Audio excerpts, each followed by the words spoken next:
saying that every single thing in this video is bad. I'm not saying that. I love a good cookout, but it's the other stuff. People aren't gonna notice all the regular stuff that's in the video. They're gonna notice everything else. Black people, we have a PR problem. And this is something that we really just don't wanna face. And quite frankly, it's to our own detriment. I really want you guys to understand that time is running out. And a lot of black people say that, but for real. Part of why the civil rights movement has been so successful, and part of why those who have come after in terms of our leadership have been able to maintain a presence, is that black people have always had a certain amount of moral currency that we have been using. And let me be the first to tell you, that's used up. White America has been watching us act like fools for a long enough time where any sympathy they may have had to our plight is completely gone. You're approaching a country that, forget hating black people or not hating black people, they just don't care. You can be talking about affirmative action, they can be like, I don't care.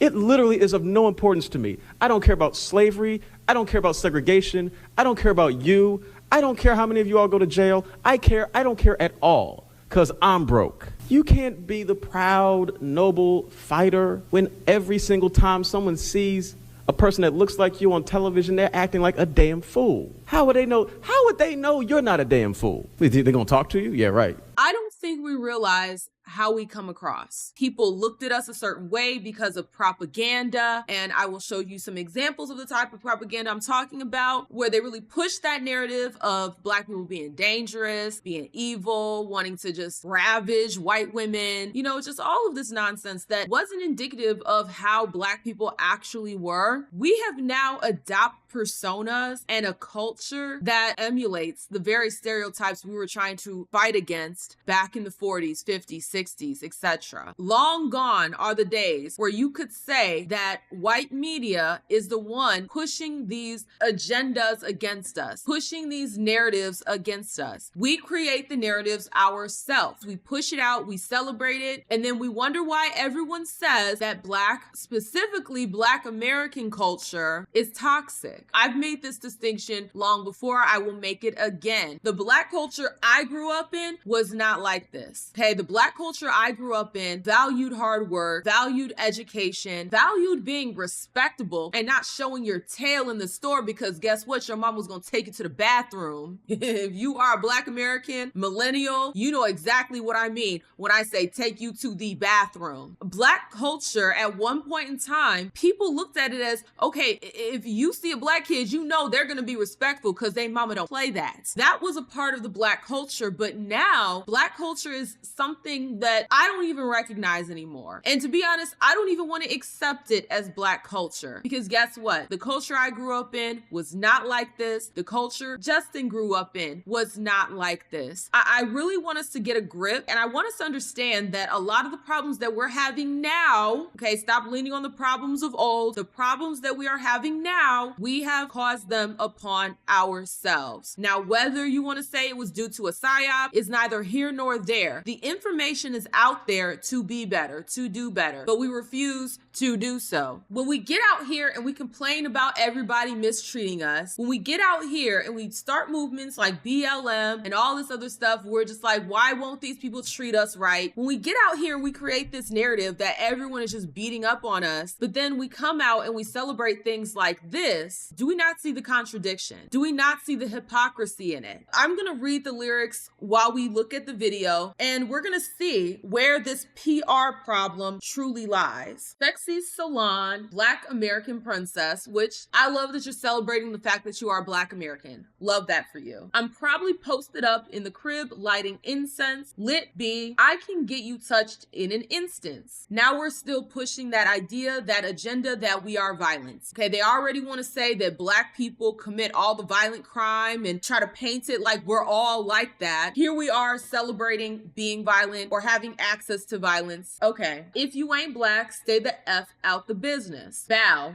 all the non-blacks to the back. We can't sit over here and complain about people not allowing us in spaces, complain about people not treating us with respect, not treating us with dignity, not treating us with fairness, and then we put out lyrics like this and we celebrate it. If you want to see a change in the world, you have to be that change. If you want people to treat you with fairness, you have to be a fair individual yourself, unless you want to go down that rabbit hole of becoming the very thing that you hate. And that doesn't solve anything. Blacker the berry, the sweeter the juice. We know that phrase. You know, they say the bigger the bush, the deeper the roots. I'm knowing it's a bee like me that's being produced, but you can't.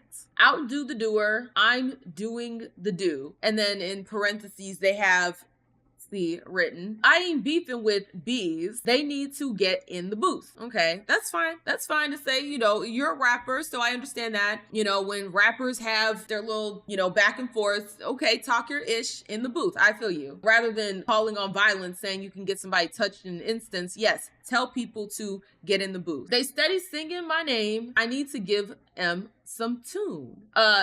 I don't know your name. I'm gonna be honest. Who's singing your name? I don't know this woman. All the cute black girls streaming my ish. I'm sure there's some beautiful black women that are streaming your videos. Sure. I need my reparations, B. You gotta bring me my ish. Now, the conversation around reparations, honestly, it's gotten so muddy to the point where I really feel like that wrong that was committed, okay, let's not pretend, okay, there was a debt that was owed, a contract that was signed, and then the American government reneged on it. Slave owners got reparations, but the people that had their labor stolen from them never got their reparations. And we are not going to sit over here and pretend like a broken contract, we just, oh, it's too long ago.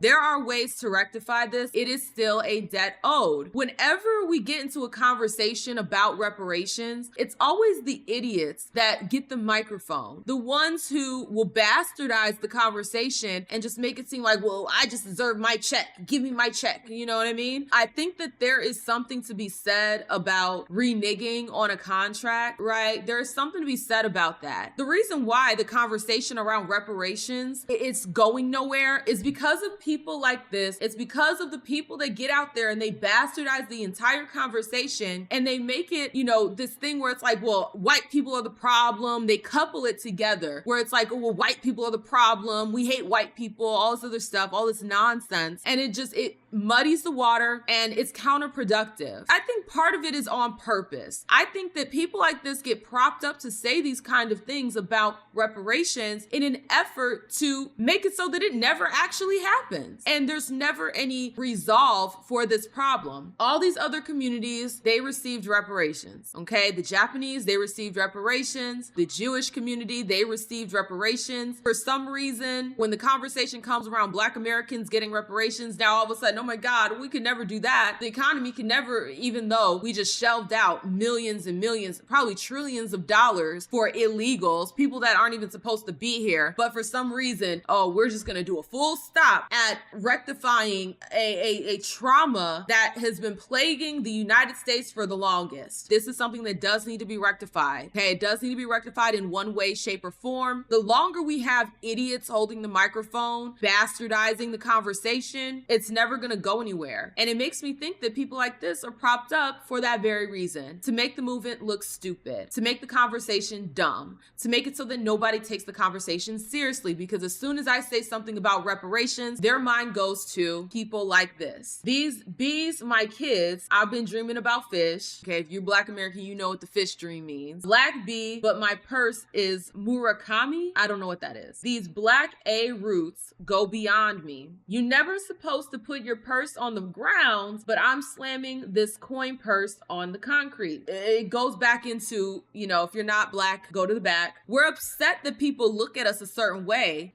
We behave in the way that allows them to look at us this way. So if we don't want them saying that Black people are so violent, then we shouldn't behave in a violent manner. If we don't want them saying that Black women are all whores, then we shouldn't behave in whorish manner. Our image is in the and it's our own fault. They don't have to put out fake propaganda. We do it ourselves. We literally get on these social media apps and we promote our own degradation ourselves. So we can't blame D. White man, okay? We can't keep blaming him for why the world looks at us a certain way. No, they look at us this way because this is the type of imagery that we put out. Even just looking at this scene right here, what does this show you?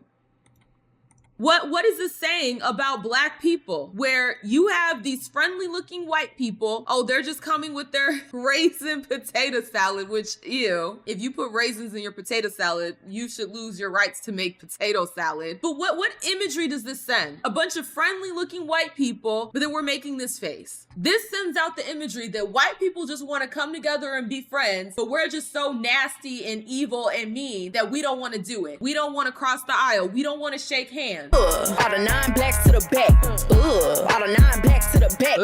Look at those white people being all nice and friendly. What a terrible culture. This makes us look like the aggressors. This makes us look like we're the problem. When you have this imagery of these white folks propping up and they're coming here offering their food, we're returning that with evil stank looks. And we can't be upset or confused as to why everyone looks at us as the ones who are creating these problems, when we even in our own videos show friendly looking white people and then us having a stank face to their kindness. What message does this send? It's not a good one. This is why I say we keep shooting ourselves in the foot. We have a PR problem, and until we get it under control, this is how people will view us. I mean, that food looked good. Don't get me wrong. That food, it looked bussin'. And not all of this is bad, right? The Soul Train line, I'm not saying that every single thing in this video is bad. I'm not saying that. I love a good cookout, but it's the other stuff. People aren't gonna notice all the regular stuff that's in the video. They're gonna notice everything else. We can't get out here and say, how dare you guys generalize us as thugs when we prop up thugs as pillars in the community. Prop up people who sing about killing other Black people. I'm not talking about her in a sense. I don't think she said anything about doing that. We can't get on here and complain that they view Black women as over-sexualized and, you know, every time we do something, they see it through a sexualized lens, when this is the type of media that we put out with us being hyper-sexualized. But I am curious to hear you guys' thoughts. Let me know down in the comment section below how you feel about this. Do you agree with me where it's like we have a PR problem and we need to clean up our image so that people don't now have a justified reason to view us as violent, over-sexualized, all this other stuff? Or do you agree that all the non-Blacks should get to the back? I am very curious to hear you guys' thoughts down below. If you like this content, like the content. The more you interact with it, the more it gets pushed out into the algorithm. Also, hype the video. If you got some extra hypes lying around, you know, send them your girl's way. And also, if you want to support the channel even further, the link is in the description for you guys to buy me a coffee. Thank you guys so much, and I will see y'all with the next one. Deuces.